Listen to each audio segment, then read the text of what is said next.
힐링 가족 여러분 안녕하세요. 8월 25일 수요일 새벽 5시 30분 모닝 브리핑 시작합니다. 역시 미국 장세가 상당히 강합니다. 나스닥, S&P 500 모두 사상 최고치를 또 경신했습니다. 지수들이 모두 올랐습니다. 다우가 0.09% 상승했어요. 35,366. 또 나스닥은 0.52% 상승했습니다. 드디어 15,000을 넘었었어요. 나스닥 100은 15,000 넘은 지 좀 됐거든요. 근데 나스닥 지수가 오늘 처음으로 15,000을 넘었습니다. 15,019.80. 2월 9일 날 14,000원이었어요. 14,000. 그런데 6개월 보름 만에 15,000으로 올라갔어요. 이것이 작년 6월 10일 날 만이었습니다. 만. 작년 한창 올라갈 때 있죠. 그때 만 돌파했었어요. 그런데 14개월 만에 이렇게 15,000 이상으로 또 올라갔습니다. 만에서 15,000. 14개월 만에 5년간에 보면 188% 나스닥이 상승을 했습니다. 188%면 100% 2배죠. 약 2.9배, 3배 가까이 되죠. 그래서 5년에 나스닥 추종하는 ETF가 3배, S&P 500이 2배 말씀을 드리는 것입니다. S&P 500은 0.16% 상승을 했어요. 4,486. 며칠 전에 4,479가 최고였습니다. 그런데 이것을 약 7포인트 넘어서서 4,486. 그래서 올해 들어서 나스닥이 29번째나 최고치기를 경신하고 특히 S&P 500은 50번째입니다. 오늘 최고치 경신함으로써 50번째. 그러면 올해 들어서 거래일 기준으로 하면 3일에 한 번꼴로 사상 최고치를 경신을 한 거예요. 이거 엄청난 수치들입니다. 기업들의 실적이 당연히 지속적으로 좋게 나오니까 비례적으로 주가지수, 주가들이 상승을 하게 되는 것이죠. S&P 500 지수가요.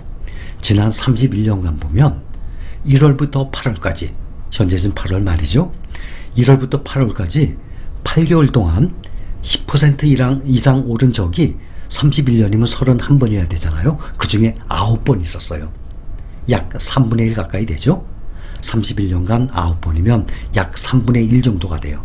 그 3분의 1 정도가 1월부터 8월까지 8개월 동안 10% 오른 경우가 이렇게 9번이 있었어요.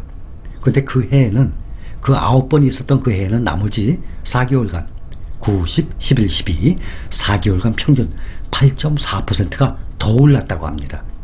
하락한 경우는 한 번도 없었대요. 31년 동안 1월부터 8월까지 8개월 동안 10% 오른 경우가 9번이 있었는데 그 9번 있었던 해에는 나머지 4개월간 평균 8.4%가 더 상승을 했답니다. 그러니 8개월 동안 10% 이상 강한 상승세를 보였던 그 해는 나머지 4개월에도 지속적으로 상승을 했다는 얘기예요. 하락한 경우는 한 번도 없었다고 합니다. 그런데 올해는 10% 이상이 아니라 S&P 500 지수가 지금까지 21%나 상승했어요. 다른 해에 비해서 2배나 상승을 했다는 것입니다.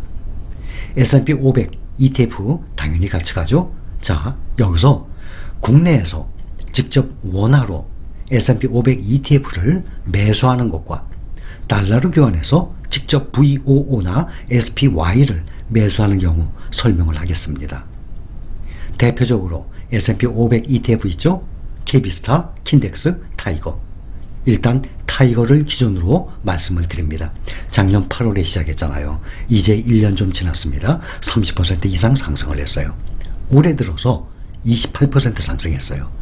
타이거 S&P 500 ETF가 원화로 투자하는 거죠. S&P 500에 28%. 그런데 S&P 500은 20% 상승했어요. 약 7%, 8% 차이가 납니다. 똑같이 S&P 500을 추종을 하는 건데 이것이 무엇을 얘기를 하는 건가 하면 환율이 올해 들어서 1월 2일자 보면 1084원에서 지금 현재 1164원. 이틀 전에는 1180원도 넘어갔었습니다. 그래서 환율이 올해 들어서 7.3%나 향상이 됐습니다. 상승이 됐어요. 그거를 그대로 반영을 해서 S&P 500은 20%, 21% 올랐는데 이거에 비해서 국내에서 원화로 투자하는 것은 28%나 상승한 이유가 이 환율이 오른 것이 그대로 적용됐어요. 그러면 이 상승한 것만 보면 달러로 직접 투자한 사람들은 손해겠다 생각하실 거 아닙니까? 아니죠. 왜 같은 효과인가 하면 SPY나 VOO를 매수했던 사람들이 만약에 매도한다고 칩시다. 그러면 그 달러를 다시 올해 연초에 1084원에 환율을 적용해서 매수한 것 아닙니까? 근데 그것을 매도를 하고 다시 원화로 환전을 하게 되면 1184원 1월 달의 가격이 아니라 1164원을 받으니까 내가 그동안 1084원 때 매수했던 달러가 지금은 1164원 됐으니까 그대로 달러 환율이 7.3%의 혜택을 받는 것 아니겠습니까? 이해를 하시겠죠?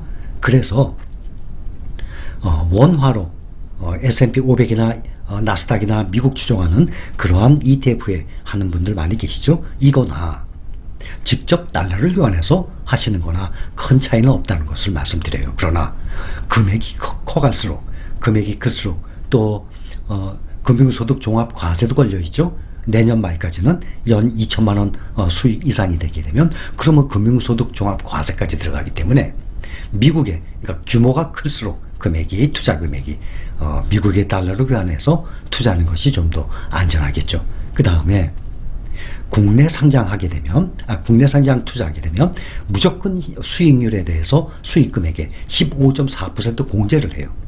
근데 미국에 투자하게 되면 250만 원을 공제하고 난 다음에 22% 공제 세금이 나갑니다. 그러면 아니 15.4%대 미국 직접 투자는 22%. 그러면 250만 원 공제하니까 수익이 250만 원 이하예요. 그래도 국내에 투자하면 15.4% 내거든요. 근데 미국에 투자하면 250만 원 이하가 되면 세금을 안 내잖아요. 야, 그러면 내가 수익이 얼마까지 날 때까지인가 이게 똑같은 건가? 833만 원입니다. 833만 원의 수익 기준으로 보면 833만 원 수익 이상이 되면은 국내에서 투자하는 것 15.4% 공제받는 것이 더 유리합니다. 그런데 대신 2천만 원이 넘게 되면 금융소득 종합과세를 또 내게 돼요. 복잡하죠? 내년 말까지만입니다. 후년부터는 똑같아요. 국내에 상장을 한 미국 해외 추종 ETF를 매수하든 미국에 직접 달러로 교환해서 매수하든 250만 원 공제 후에 22%만 세금을 내는 것입니다. 또 금융소득 종합과세하고는 얼마가 수입이 되든 관계가 없습니다. 이 세금 문제는 아무리 말씀드려도 헷갈리는 경우가 좀 있으시죠. 미국에 웰스파고라고 은행이 있어요. 대형 은행이에요. 미국에 보면 뱅크 오브 아메리카, JP모건 체이스, 시티은행 이런 은행과 함께 미국 메이저 4대 은행 중에 하나예요. 웰스파고에서 S&P 500의 연말 전망치를 4,825로 상향 조정을 했습니다. 4,825. 지금 4486이에요. 4,486인데 4,825. 그러면 지금으로부터도 약 7.6%가 더 상승할 수 있는 여유가 남아 있습니다. 지금 보면 눈에 띄는 것이 중국주들이 폭등을 하다시피 했습니다. 알리바바 6.61%, 바이두 8.63%, 미국 증시에 상장되어 있는 중국 주식들이 모두 폭등을 하다시피 막 10몇 %씩 상승을 했습니다. 어제 홍콩 증시에서도 알리바바가 9.47%, 바이두 8.62%, 텐센트 8.81%, 대형 과학기술주들의 급등세가 어제 눈에 띄었었거든요. 한동안 급락세를 이어갔죠. 그거에 따른 반발 매수세 유입이 가장 컸었습니다. 홍콩의 항생테크 지수도 어제 7.06%로 폭등을 했었습니다. 해외 기관들이 특히 8월에 들어서 근래가 아니라 8월에 들어서 중국 규제로 인해서 폭락했던 빅테크 주들을 요즘 지속적으로 사들이고 있거든요. 특히 텐센트 같은 경우 시가총액이 텐센트, 알리바바 세계적인 기업입니다.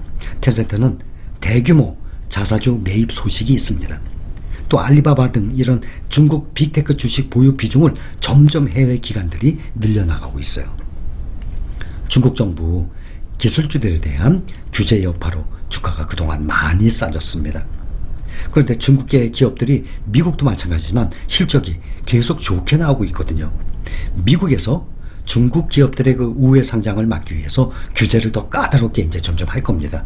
그런 소식이 전해지니까 그동안에 중국 기업들의 새로 투자할 수 있는 기업들 한동안 이제 점점 찾기가 어려워지죠. 상장하는 것도 까다로워지니까. 그러니까 이미 상장되어 있는 기업들의 가치를 다시 한번 생각하게 하는 기회가 되는 거예요. 또 미국 증시에 상장된 그 중국 기업들, 이런 중국 기업들이 앞으로는 투자자들에게 앞으로 정치, 규제 리스크에 관해서 앞으로 이제 공시화할 것을 이제 의무화할 계획이에요. 그러면 차이나 리스크라는 거 있죠? 그런 것들이 이제 해소될 것 아닙니까? 그래서 팡플러스주 중에 그동안 중국주 때문에 힘을 못 썼었는데 오늘 폭등을 하다시피 했습니다. 팡플러스주 국내에서 투자하고 있는 이런 주식 눈여겨봐야 되겠습니다. 필라델피아 반도체 지수 아주 조금 올랐습니다. 0.1%. 그런데 4일째 상승을 이어가고 있어요. 어제는 급등을 했었죠. 2.63%.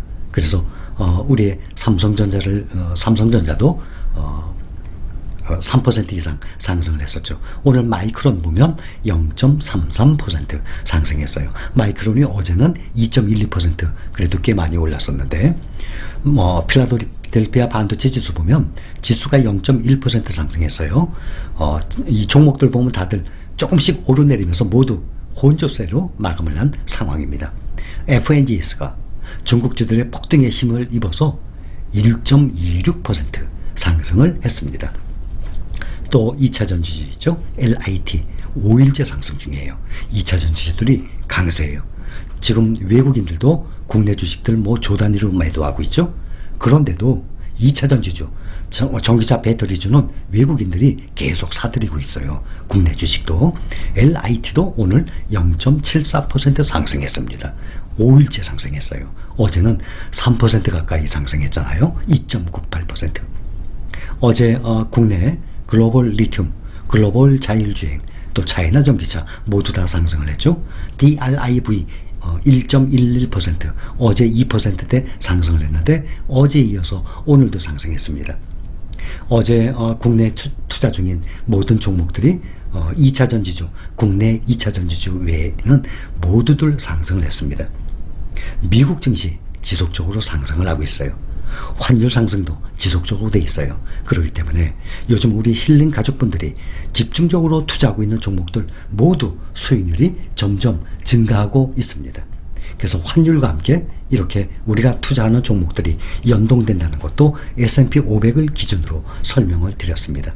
나스닥 29번째 최고치 경신, S&P 500 드디어 50번째 최고치 경신, 평균적으로 3일에 한 번씩 최고치 경신하고 있는 이러한 미국 증시의, 미국 주식의 이 파워를 보여주고 있는 요즘입니다. 자, 오늘 또 증시, 우리나라 국내 증시 열리게 되면 우리 투자하고 있는 모든 증시들이 대부분은 아마 플러스 쪽으로 향할 것입니다. 자, 오늘 모닝 브리핑 여기까지입니다. 감사합니다.